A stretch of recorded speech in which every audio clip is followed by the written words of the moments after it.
किबले की तरफ पेशाब करना कैसा है? और ख़ास तौर पे गैर मुस्लिमों के कंपनीज़ में अगर जाना होता है, तो वहाँ पर नहीं क्या पेशाब अगर आई, ज़ोर से अगर आई तो बाहर जाने के लिए भी कुछ नहीं होता है और वहाँ पर बाथरूम में अगर गए तो फिर वो खड़े रहकर ही फिर करना पड़ता है।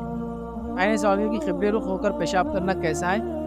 जबकि वो कंपनी वगैरह में होते हैं, तो कभी खड़े रह के करना पड़ता है। तो बहरहाल इसको दोनों को जवाब देता हूँ। पहला, क़िबले रुख पेशाब के वक़्त या पैखाने के क़िबले रुख भी होना, चेहरे को भी रखना और पीठ को रखना दोनों मना है। क़िबले की तरफ पेशाब या पैखाना करते वक़्त पीठ भी रखना और चेहरा भी रखना दोनों मना है, लेकिन ये खुले में है। लेकिन ये खुले में है। जब आप खुले में कर रहे हैं और नबी अकरम सल्लल्लाहु अलैहि वसल्लम साहब अक्सर खुले में करते थे, वहाँ उनके पास टॉयलेट नहीं थे, बंद सिस्टम ही नहीं था टॉयलेट का। दूर जाते थे और सहाबियत भी जाती थी, पूरा वाक़या पता है ना? पर्दे की आयत जब नाज़िल हुई, हज़रत उमर ने क्या किया, उम्महातुल मोमिनीन टॉयलेट के लिए बाहर जाया करती थी। पूरा वाक़या आपको बताऊँगा। उनके पास बैतुल ख़ला घरों में नहीं होता था, दूर जाना पड़ता था। जंगल में जाना, जैसे आजकल भी खेत वगैरह में आप देखते होंगे ना, वैसे ही नहीं था तो कहाँ से लाएँगे? तो बहरहाल दूर जाते थे। कुछ-कुछ सहाबा के ऐसे थे कि उसको कपड़ा था, कुछ सामान होता डाल दिया था, और कुछ-कुछ थे जिनके सर छत भी हुआ करता, मतलब ऐसे भी टॉयलेट जिनमें छत भी नहीं होती थी। तो कोई इंसान रिवायत में आता ना, एक शख्स नहा रहे थे, दूसरे ने देख लिया, तो ऐसा हमाम था कि यहाँ तक कपड़ा था सिर्फ, तो उसमें नहा रहे थे। और बहुत सारे सहाबा का आता वो डायरेक्ट कपड़ों में नहाते थे, इसलिए कि छोटा कपड़ा बांध के नहाते थे। हमाम भी नहीं था घर में, पब्लिक ही नहाना पड़ता था। आपने वाक़या सुना ना, मूसा अलैहिस्सलाम का वाक़या बुखारी के अंदर। मूसा अलैहिस्सलाम नहा रहे थे, उन लोगों में नहाना, चूँकि सिस्टम ही नहीं था, टॉयलेट नहीं था, तो नहाना अब क्या करेंगे? जैसा कि एक आदमी गरीब है, आपने देखा वो हैंडपंप पे नहा लेते बेचारे बाहर बैठकर। वर्कर्स आते कहाँ-कहाँ से, खाली चड्डियों में रहते, अंडरवेयर लंबी पहन के नहा लेते। ऐसी हालत है, साहबा गरीब लोग थे, नहीं थे ऐसे। तो बहरहाल जब खुला है तो नहीं करते थे, आपने मना किया। लेकिन देखा गया, अब्दुल्लाह इब्न उमर रज़ियल्लाहु अन्हु फरमाते हैं, अल्लाह के रसूल सल्लल्लाहु अलैहि वसल्लम, मैंने एक बार बैतुल ख़ला में देखा और आप जब तहारत करके उठे तो आपका मुँह क़िबले की तरफ था। लेकिन ये वो तहारत खाना था जो बंद था। तो उलमा लिखते हैं जो बंद तहारत खाने हैं, तो उसके अंदर टॉयलेट कहीं भी मुँह रहो कोई मसला नहीं। लेकिन जब खुले में जाएँगे तो मुँह और पीठ दोनों नहीं करेंगे। बंद के लिए उसूल नहीं याद रखें। लेकिन कोई बंद तहारत खानों में भी एहतियात करे ऐसा कि अपने घर में अगर बना रहा है तो अच्छी बात है, ज़रूरी नहीं है। लेकिन देखिए, अच्छी बात और ज़रूरी दोनों में फ़र्क होता है। लेकिन खुले में तो बिल्कुल नहीं कर सकते आप, ना मुँह कर सकते, ना पीठ कर सकते, तो ये बात क्लियर है। रहा अब आप टॉयलेट के लिए किसी नॉन मुस्लिम कंपनी या मुस्लिम कंपनी में गए और कंपनी में टॉयलेट ही उधर है क़िबले की तरफ, तो मसला हल हो गया कि अगर बंद है तो मुँह उधर भी हो जाए तो कोई मसला नहीं। अब सवाल ये था कि कई जगह टॉयलेट्स नहीं होते हैं, समझे ना? मतलब पेशाब के लिए पेशाब खाने अलग होते हैं और पैखाने वहाँ अलग होते हैं। इसमें लोग, हम बस आम सामने 1 नंबर और 2 नंबर बोलते हैं। 1 नंबर खड़े रह के, 2 नंबर बैठ के, समझे? या फिर जेंट्स के टॉयलेट होंगे तो खड़े रह के पेशाब का रहता, और लेडीज़ के टॉयलेट होंगे तो बैठकर वाला सिस्टम रहता। तो अब ऐसी जगह हम क्या करें? तो याद रखिए, कंपनी में हो सकता है या एयरपोर्ट्स पे होता है।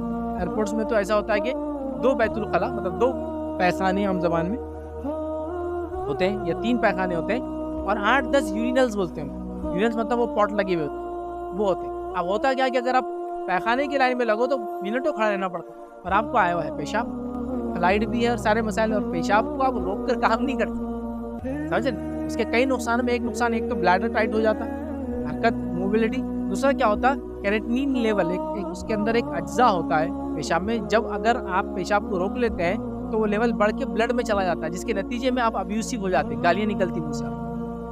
इसीलिए जितने लोगों को पेशाब का प्रॉब्लम होता है वो गालियाँ बहुत देते हैं। दादा बूढ़े होकर पेशाब जल्दी नहीं होता ना, तो आप देखेंगे अब्यूसिव रहते हैं, गालियाँ देते हैं। तो गाली वो उसकी वजह से नहीं दे रही कि उनका मिजाज है, वो जो लेवल ऑफ क्रिएटिनिन बढ़ता है ना, चिड़चिड़ाहट बढ़ के अब्यूसिव वर्ड्स निकलते हैं। ठीक, तो बहरहाल, तो अब वो वैसे ही क्या करें, तो फिर चूँकि आप मजबूर हैं, आप खड़े रह कर के, क्योंकि मजबूरी में खड़े रहकर पेशाब किया जा सकता है, मजबूरी में खड़े रहकर पानी पिया जा सकता है, समझ रहे हैं? तो लिहाजा वहाँ आप यूरिनल जो वो पॉट्स होते हैं लगे हुए, खड़े रहकर कर सकते हैं। तहारत अपनी जगह एक अलग मसला ही है फिर अपनी जगह, क्योंकि उसमें तहारत करना बड़ा मसला होता है, क्योंकि पानी नहीं होता वहाँ डालने के लिए, तो वो एक अलग मसला है।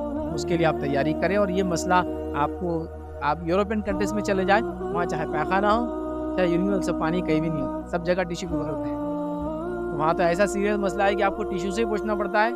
फिर जब आप मस्जिद जाते, कहीं जाते, तो वहाँ तहारत करनी, तहारत बोलते आप पानी डालना पड़ता है, चूँकि पानी में होता ही नहीं है। या तो आप अपना ईंट का ढेला लेके चले साथ, या तो आप टिश्यू लेकर चले साथ। तो ये प्रॉब्लम है, देखिए, इंडिया वगैरह में बहुत आराम है। यहाँ तो मामला ये है कि भाई कहीं भी शुरू हो जाओ, हर जगह तहारत खानी चाहिए अपनी। इंडिया में क्या है, किसी की दीवार तहारत खाना है, किसी का चौराहा है, किसी की झाड़ पे मार दिए, किसी के जानवर पे पेशाब कर दिए, चले कहीं भी करते चलो, क्या है, जिप खोलना है और बस काम शुरू कर देना है। लेकिन वहाँ वैसा नहीं है, तो आप वहाँ तो कहीं भी नहीं कर सकते, वहाँ तो फाइन लगेगा। फिर अंदर जाएंगे तो पानी तो वहाँ कहीं भी नहीं है। तो बहरहाल शरीयत बहुत सहूलत देती है कि इंसान को, और हर हालत में चाहती है कि इंसान अपनी इबादतों को मुकम्मल करे। तो लिहाजा वहाँ आप वो चीज़ें देख लें कि खड़े वगैरह ढेले कैसे यूज़ करते देखें। तो हमारे पास अगर ऐसी कोई कंपनी या मजबूर है तो मजबूरन पेशाब खड़े रह के कर सकते हैं आप, मजबूरन पानी भी आप खड़े रह के पी सकते हैं जब आपके पास सहूलत ना हो। या फिर बैठने से कभी ऐसा भी हो सकता है, बैठ कर करने से ताकत टूट जाएंगी आप, और खड़े रह के सही हो। कैसा होता है मालूम, जैसे कि आप एक जगह टॉयलेट में गए, इतना गंदा टॉयलेट कि अगर वहाँ आप बैठ के करेंगे तो छींटे आपके आंख पे आएंगे, तो क्या करते फिर आप पीछे सरक के आराम से खड़े रख कर। ऐसे टॉयलेट देखिए आपने, सफ़र में देखिए, आप जाइए कहीं से, ऐसे गंदे टॉयलेट में खाली आप बाहर से खड़े रह के पेशाब भी कर सकते हैं, और बाकी तो आपको पैखाना करना तो माइंस बिछे हुए, तो इधर से पैर निकालना पड़ता, इधर से नहीं होता। इतना गंदा बह के आ रहा, लोगों ने बाहर कर दी। ये देखिए हमारे पास ये सब चीज़ें आम है। मैं आपको बता रहा हूँ, ढाबों पे आप जाएंगे, रास्तों में जो टॉयलेट्स पहले तो होते नहीं, एक्सप्रेस वे पे सिर्फ इंडिया में टॉयलेट्स होते हैं, याद रखिए, एक्सप्रेस वे। उसके अलावा कोई भी स्टेट हाईवे, नेशनल हाईवे पे जाइए, अगर गवर्नमेंट टॉयलेट्स है भी तो मैं कहता हूँ माइंस बिछे हुए होते। 8 दिन पुराना काला हो गया, 3 दिन पुराना पीला है, एक ताज़ा है। आपको पूरों को क्रॉस करते हुए, रास्ता निकालते हुए टॉयलेट तक जाना पड़ता है, क्योंकि इतने जल्दी आई भी देती है, अंदर भी लोगों को मालूम पानी नहीं है, बाहर भी नहीं है, लोग बाहर तक कर देते। भाई आपने देखा नहीं देखा, अगर सफ़र नहीं करते तो आपको नहीं मालूम, लेकिन मैं सफ़र किया हूँ, बहुत सफ़र किया, दुनिया घुमाऊँ, रूरल से रूरल एरिया घुमाऊँ, अर्बन से अर्बन एरिया घुमाऊँ, मैंने ये सब हालत देखी। तो वहाँ तो ऐसा होता है कि आप बैठ के कर ही नहीं सकते, आप खैर मनाते कि भाई खड़े रह के करो और निकल जाओ, तो ऐसा भी होता। सेम पानी के लिए हो सकता है, बैठ के पीना मुस्तहब और सुन्नत है, लेकिन बैठकर पीने में नुकसान है। रेलवे स्टेशन में बैठ के पिएंगे, लात मार के चला जाएंगे, नीचे को देखता नहीं। यहाँ क्या करेंगे, ट्रेन छूट सकती है तो बैठ के नहीं पी सकते आप, तो ये मजबूरियों वाली सिचुएशन में खड़े रह के पी भी सकते हैं। और पेशाब का भी हाल है, और कभी ये होता है कि बैठकर पेशाब बीमारी में भी आप नहीं कर सकते, जिससे ताकत टूट जाती है। कुछ लोगों को होता है कि बैठ गए पेशाब हो जाता है, खड़े रहते धार्मिक, फिर बैठ गए पेशाब नहीं होता, लेकिन फिर खड़े रहेंगे प्रेशर डेवलप होता है मसानों पे, फिर निकलता है, ब्लैडर दबता है तो निकलता है, नीचे बैठने में रिलैक्स हो जाता है।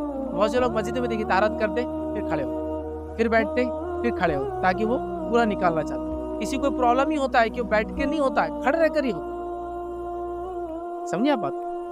तो फिर ऐसे सेंस में क्या करेंगे, समझ रहे आप, ये आपकी बीमारी वाली मजबूरी है, आप खड़े कर फिर तहारत देने को बैठ जाए। बहरहाल ये सिचुएशनल है, और शरीयत इंसान को बहुत सहूलत देती है ताकि अपनी इबादतों को दिलजोई से और तमाम शराइत को पूरी करते बना। तो दोस्तों उम्मीद है इस वीडियो से आपको कुछ सीखने को मिला होगा। अगर वीडियो अच्छी लगी हो तो वीडियो को लाइक करके चैनल को एक सब्सक्राइब जरूर कर दें। मिलते हैं किसी अगली वीडियो में, तब तक के लिए अस्सलामु अलैकुम रहमतुल्लाहि व बरकातहू।